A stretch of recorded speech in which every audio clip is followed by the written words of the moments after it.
Jamaicans listen very carefully. The Home Office has defended its decision to destroy thousands of immigration documents that recorded arrival date of the Windrush generation migrants and could have proven their right to remain in the UK. Well, Labour say the revelation that the landing cards were disposed of was truly shocking, and heads must roll at the Home Office over the scandal, which has resulted in people who've lived in the UK for decades being threatened with deportation. Well, joining us now, we're very honoured to have him, is the Prime Minister of Jamaica, Andrew Holness. Good morning to you. Good morning. Prime Minister. Morning. Thank you very much for coming in. This is a complete and utter disgrace, isn't it? I mean, let's just not sugarcoat this. Yeah, it is, especially the new revelation about the destruction of documentary evidence, which could easily help to resolve some of the issues. But I prefer to look at the positive side of it. What is the positive side of it? The government reacted and apologized and has put in place or are putting in place measures. But they don't. I mean, you asked the Prime Minister yesterday, and let's remind viewers. These documents, a lot of them were destroyed in 2010 when Theresa May was the Home Secretary. Happened on her watch, right? So when she apologises, that's fine. But actually, she was the catalyst for all this, I'm afraid.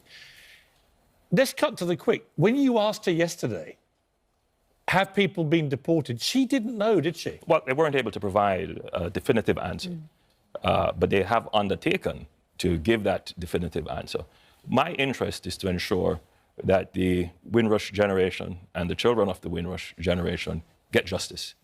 So we have to call it out for what it is, but we also have to ensure that those who have been deported, that they get access to a process that gets them back, that they get their citizenship, that they get their full rights, and that they get access to the benefits that their citizenship would entitle them. And should they get full compensation for any legal fees that they... My view, clearly, I'm not the British government, but my view is that if there is an acceptance that a wrong was done, then there should be a process of restoration.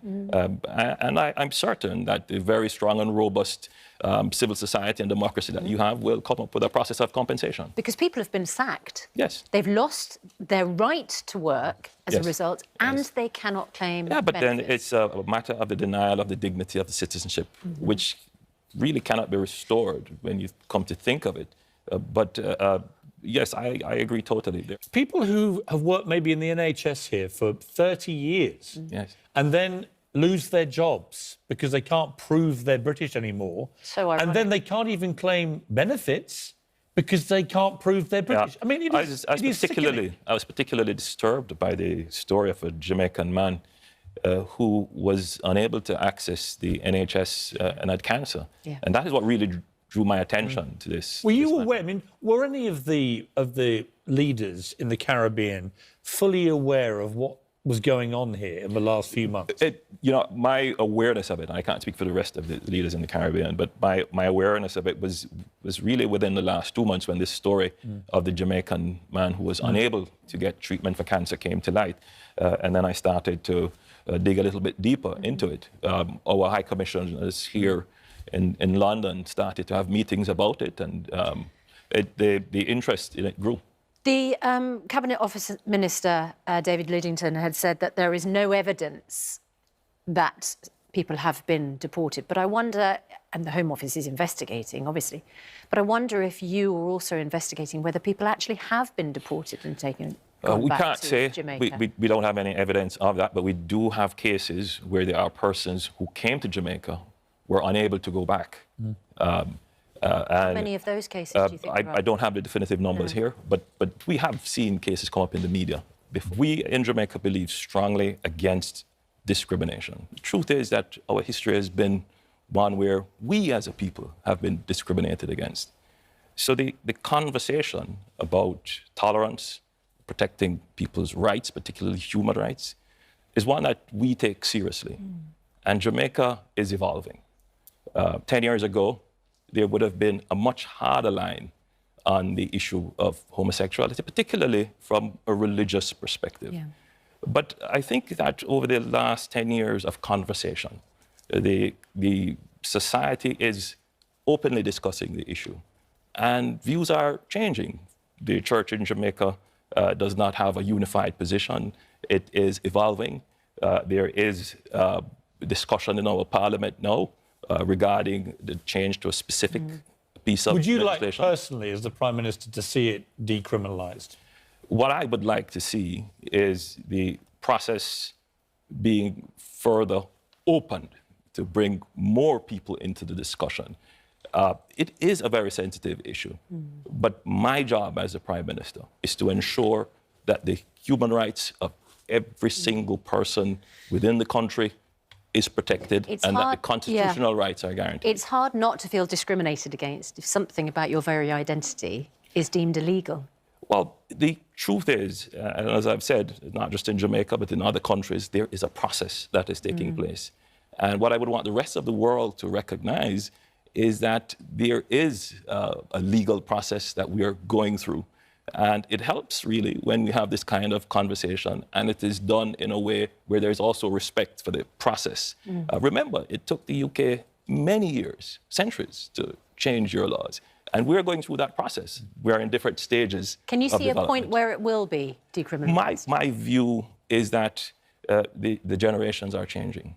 Their access to information, they're traveling more, they're experiencing more, and they have a stronger view, as I said, about discriminating against people. So I think where we have a commonality is that there should be no discrimination. But I think there should also be a respect for the process that is taking place in Jamaica as a democratic society, as a society that believes in freedom and the protection of human rights. Prime Minister, let me just ask you generally about the Commonwealth and how important you view it, and indeed our Queen here, who's now in her 90s and still going strong, but in lots of issues going forward about who will be the head of the Commonwealth. The Commonwealth is a very important grouping of nations. And for Jamaica, we maintain our presence and participation in the Commonwealth for many strategic reasons. We're a small developing country. It is important to have a group of friends, to have a family association. And then as I said earlier, we have shared values. There's a changing international context. You have Brexit. Meaning the British people have to now figure out where will be your sphere of influence. For many years, your attention was not so much on the Commonwealth. It may very well be that post-Brexit, you will have to focus on the more than 1.5 billion people who are in the Commonwealth, who are, 2/3 of the population are below 30 in the Commonwealth. That's a powerful growing market. That could be a future engine for economic opportunities. Right. So Jamaica's position is that we see it as something of strategic value for us. Yeah. Andrew Holness, Prime Minister of Jamaica, it's good to talk to you this morning. Thank my you pleasure for being with joining you. us in the studio. Yeah, thank you for coming in. Yeah. And let's Thank you. hope this Windrush scandal gets resolved very quickly, because honestly, I think it's sickened. Everybody I've spoken to in this country is sickened by what has happened to these people. Yeah, and my view is that we can't deny people their dignity.